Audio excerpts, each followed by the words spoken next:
Hi, this is Michael, VK5ZEA from Port Lincoln in South Australia. Another YouTube video for you, and today I'm showing how I interact with my Raspberry Pi computers. I've never connected a monitor, keyboard or mouse directly to any of my Raspberry Pi computers. Now this is my portable D-Star hotspot. You may have seen this in other videos, and this is connected via an Ethernet cable through to my home network, and I've never connected a monitor to any of these devices I've got, and I do everything remotely, and I thought I'd show you how I've done that in the past and what I use now. In the past, I've used the Putty program. It's a terminal program, SSH Telnet serial.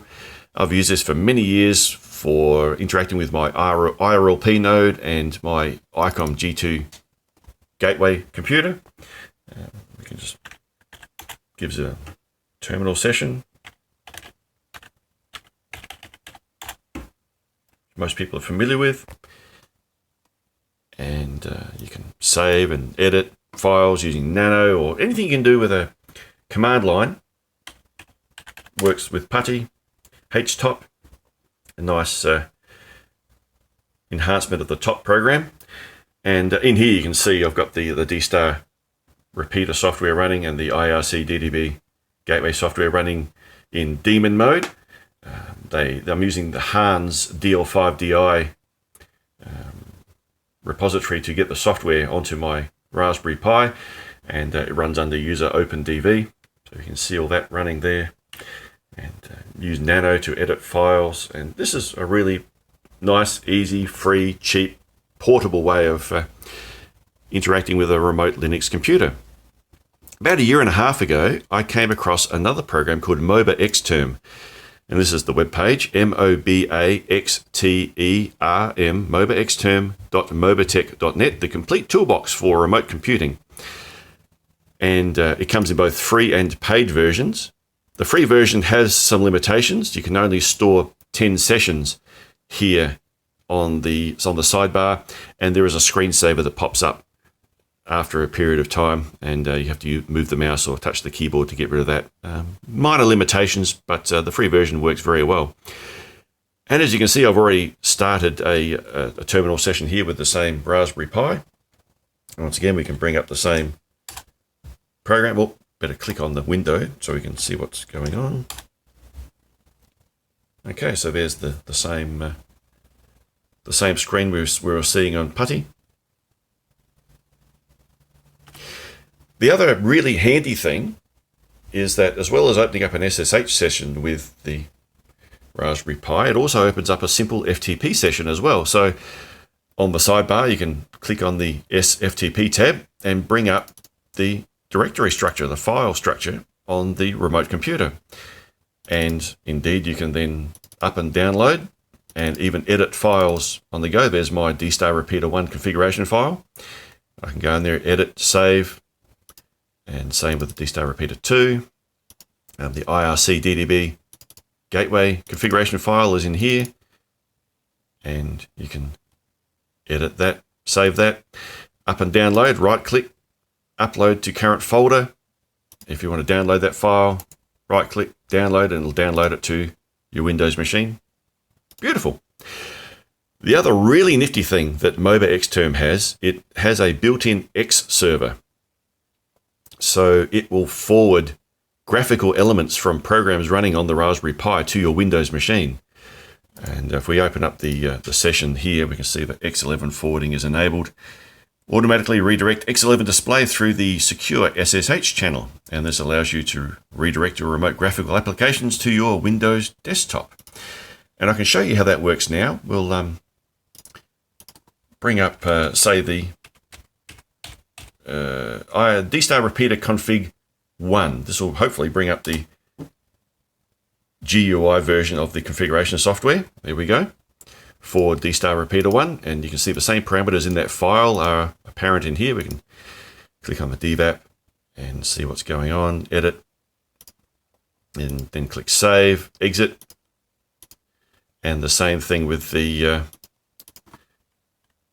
is it going to exit out, hopefully?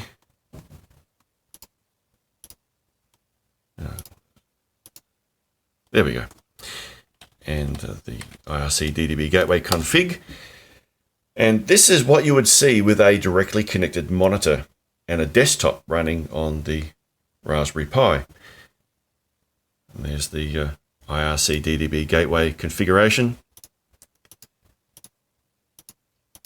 And that is very, very handy.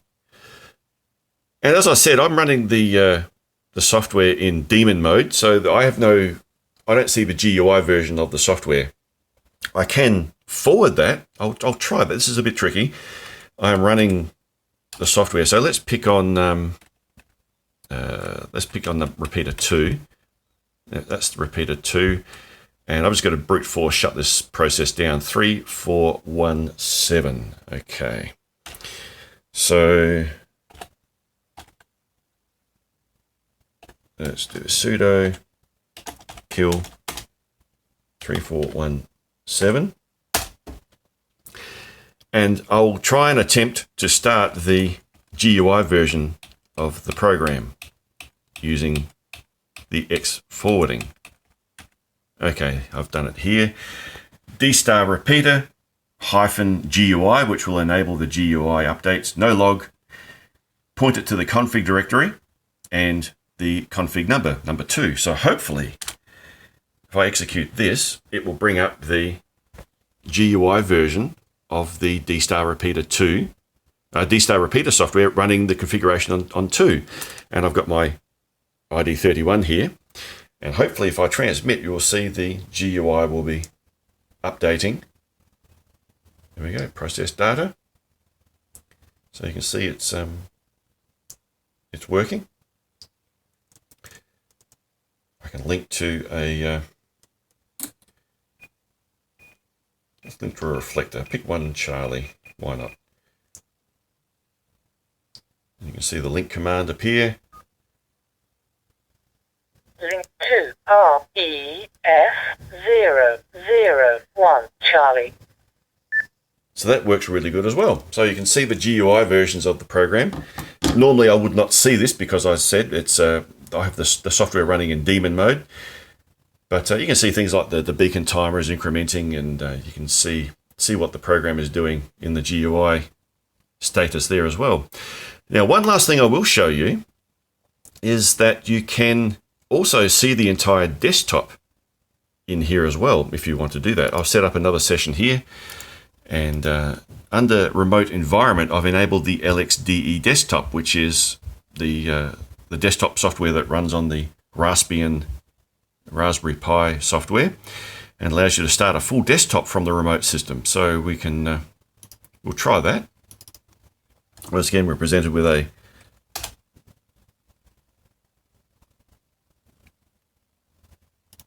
put in the password. And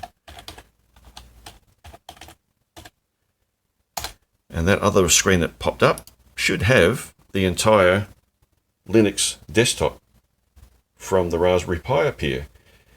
And this is what you would see with a directly connected HDMI monitor. And indeed, we can then bring up any of the graphical elements, a terminal program within the graphical user interface, and even start up things like the D* repeater config on the desktop being remotely forwarded from the Raspberry Pi. And that's the same thing we saw via the X11 forwarding without the whole desktop. So it's a very versatile program, MobaXterm. I encourage you to check it out and see if it fits your needs and your requirements. It works well. The free version does exactly what I want it to do, and it's very handy, and it's in my regular toolkit on any of my Windows machines when interacting with a Linux computer. And once again, we can still get the other session up here as well. You can have things running concurrently, so we can have an SSH session running as well as the graphical desktop as well. Very, very handy. Okay, this is Michael, VK5ZEA from Port Lincoln in South Australia. I hope you've enjoyed this video. Thanks for watching, and we'll talk to you again soon. 7-3.